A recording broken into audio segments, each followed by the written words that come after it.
with Jas from Firekind. How are we doing, sir? I'm doing great. Thanks for having me. And you're based in a lovely corner of the world as well. So West Country, Devon as well, I believe, yeah? Yeah, Nunavut. Are you guys, so there's three of you guys in the band. The three of you live together, or are you all sort of dispersed all over the place? Yeah, we are. Well, we are all separate. Okay. So we haven't had a chance to play together since the last gig we've done since lockdown began, which was in France back in March. And I was looking at photographs the other day, and I was like, wow, it's so weird. It's like another world, back then.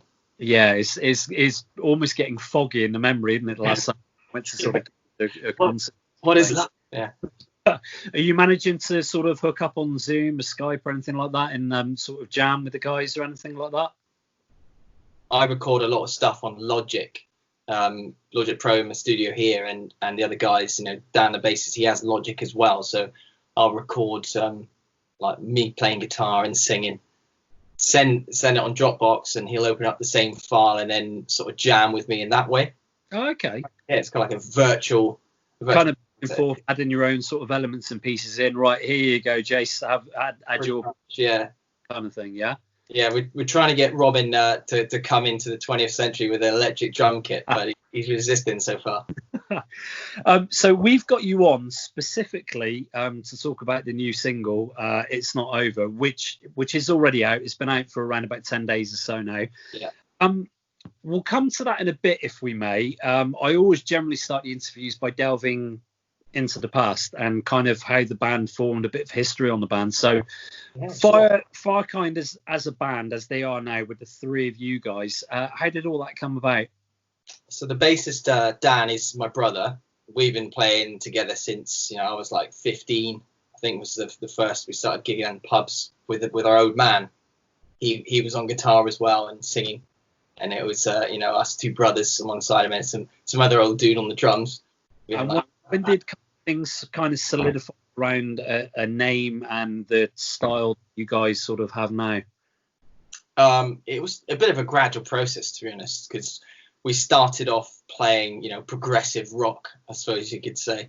You're playing in clubs and pubs with your dads, then it's always going to be starting with progressive rock. Yeah. And then we got on the scene with sort of Wishbone Ash and Walter Trout and the Yardbirds. We supported those bands, Johnny Winter, some like proper old school, awesome progressive rock bands and blues artists. And then it gradually sort of went a bit more modern, I suppose, tilting towards maybe like Foo Fighters or Biffy Clyro, Muse, that kind of vibe. And I think I'm right in saying up to now there's only one official studio album, which is what I found is already lost. That was way back. That's 5 years ago now. That was 2015. I think Adrenaline, by the way, proper tune.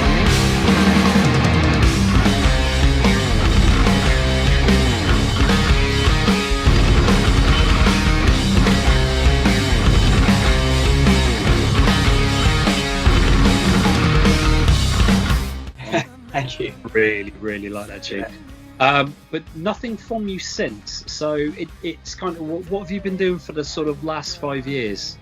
That's a good question, man. It's a good question. To be honest, it's the music industry is a tricky industry to be in, and it was always been our goal to go as far as possible.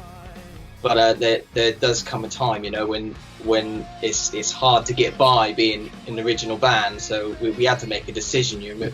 We were like, what do we do?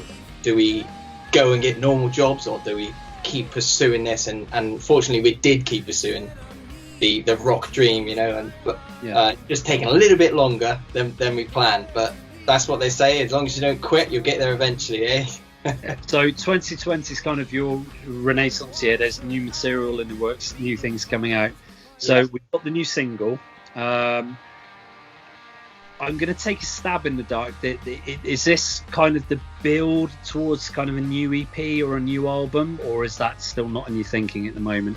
Yeah, we do have a bit of an action plan laid out in front of us that goes possibly 6 months onwards, with some big announcements coming up. So Okay. I don't want to reveal too much, you know, and the album was such a labour of love, you know, so it's you know, we're going to announce some things soon, but it's not over. It was just the start of the process, and it's kind of aptly named, I suppose, you know, the fact that we haven't been around for a while, and then we're like, wait, it's not over, we're coming back. So as long as that's not a commentary on like the whole COVID situation, then it's fine.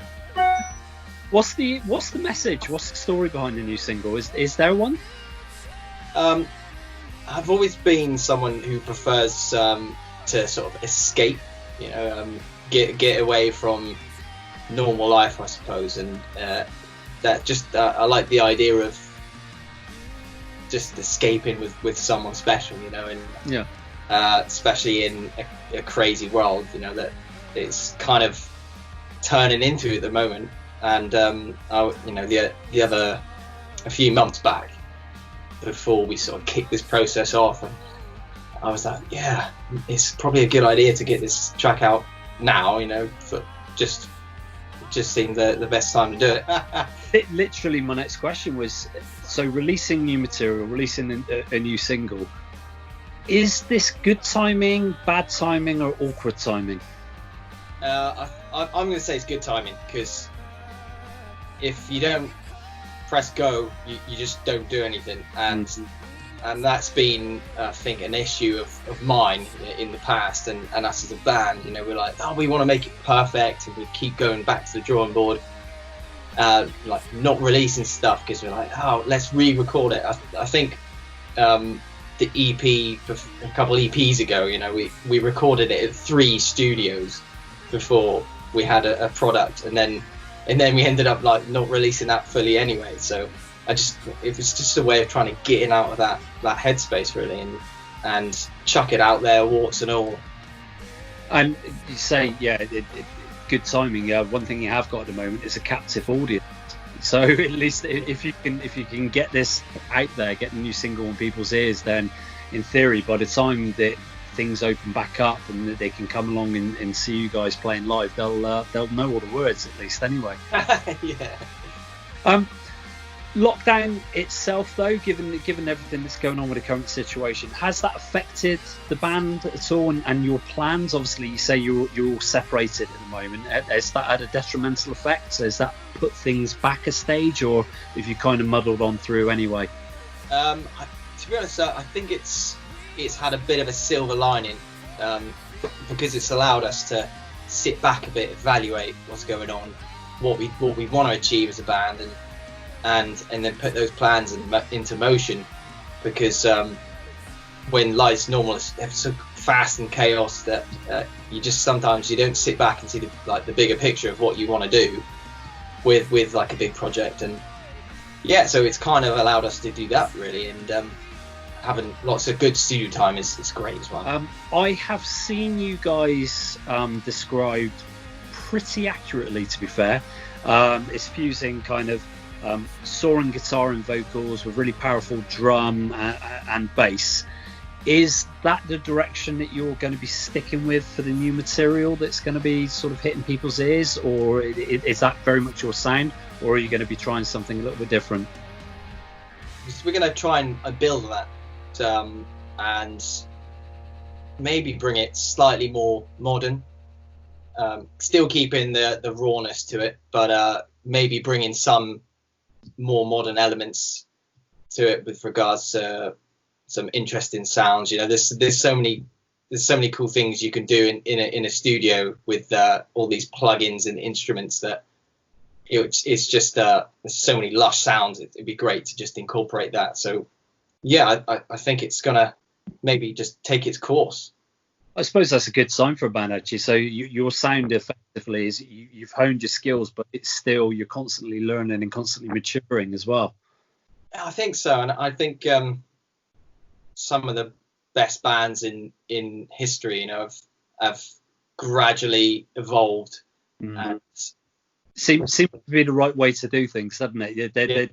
subtle change, but it's no more than that. But if you go from album, say 7 back to album 1, the change is quite dramatic. But as you're going along the journey with the band, you don't necessarily notice it that much. That's it. And I'm not saying we're anywhere in the same ballpark as, you know, these legendary bands, but you got to emulate the best, and that's what you can do, isn't it? Aside from potentially working towards a new album in 2020, have you guys got any other plans in the works for this year, or is it kind of a let's just see how things pan out at the moment? Yeah, we have, and I don't want to sort of reveal too much at the moment because it's still in the early stages, but it's goes back to what I said earlier. Really, we're just going to really hone what we want to achieve and pursue that in a focused way. And we've got a lot of material which maybe was never released properly or something, so we may be revisiting certain elements of that. So yeah, more to come. Cool. And I know you guys are very much renowned for your sort of live performances. So not being out and being able to gig and being on stage must be absolutely killing you at the moment. Suffering from withdrawals. Yeah, just as a gig goer, I'm suffering from withdrawals. Let alone the the being on the other side and actually being able to get out and play. Okay. There was an article in the British press a couple of weeks ago that kind of was mooting the idea of opening the venues again, if any survive, opening the venues and only having them as potentially half capacity. So literally you can kind of enforce social distancing a bit easier. Yeah. That's something that you guys would welcome, from a chance of just being able to play to anybody, even if it's a half full kind of pub or a club or a venue, or would you sooner wait and get that full atmosphere back? I'd get out and play to a couple people. Really? Yeah. It's just to get out there, and sometimes the best gigs are the smaller ones anyway. So just to have a chance to play in a small venue just down the road would be awesome. You know, we do love playing, and we've done small shows and we've done big shows. So I suppose you wouldn't get the vibe that you would get if you were doing a big show. But sometimes, like I said, the smaller ones, even if you're playing acoustic, there's just something nice about that, which is awesome. So just anything really.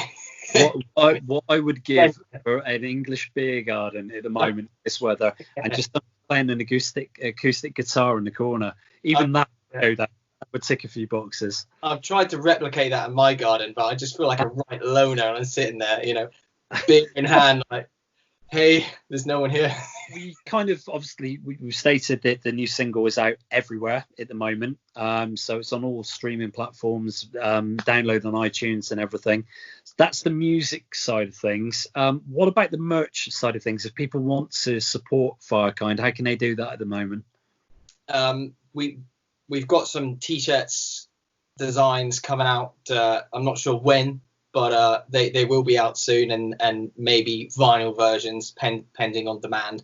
And we kind of wrap up the interviews in kind of a random way. So, Jason from Firekind, give us a confession. Give us something for the interview that you've never said in an interview previously.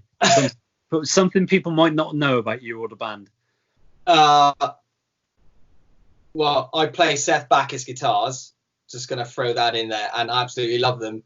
And I may have fallen asleep playing them on many occasions, right. which is something. I've got them behind me actually. Sleep guitar in hand. Well, like this is one of the really early models of Seth's. But let me show you. Oh Christ! This track was this guitar was on It's Not Over actually. Baritone Seth Backus guitars, yeah. You guys have got a good tie-in and good relationship with those guys. Yeah, so Seth and I have been good friends for a long time, ever since he worked at Manson's guitar shop in it. He was the manager back then, and I was doing work experience, and that's, you know, some 15-year-old lad with long hair, and he was like this guy of wisdom. and he'd always suggest like to listen to the coolest sort of heavy rock tracks, and gave me a bit of an apprenticeship into like dark music, and he came forward to me like 10 years ago now, or 8 years ago or something, and he said, hey Jace, stop playing the guitars you're playing, I'll build you a guitar. And I was like, okay, that sounds good. I was I was really hooked on the guitars I was playing at the time, so I was a kind of bit reluctant, but then as he started showing me the guitar in build progress, I was like, wow, this is amazing, and that ended up being this one back here.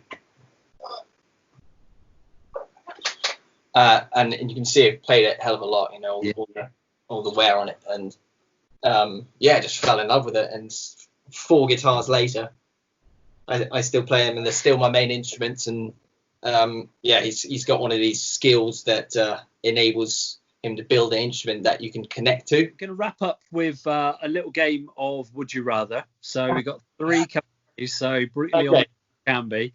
Number 1, would you sooner go bald or get fat? Get fat, probably. Yeah, I think it's probably too late for me, hence why I usually got a cap on. But yeah, because you can work the fatness off. Exactly. Yeah. Okay. Go broke doing something you love, or be rich doing something you hate. The broke doing something you love, absolutely. That's a proper musician's answer. Absolutely. Last one, a road trip with Dominic Cummings, or only be able to listen to Baby Shark for the rest of your life. Oh no. A controversial one. I'm going to do the road trip because I know it's going to end at some point. Do you know what? He's older than me, so I'd probably outlive him. Yeah, I would take exactly that answer as well.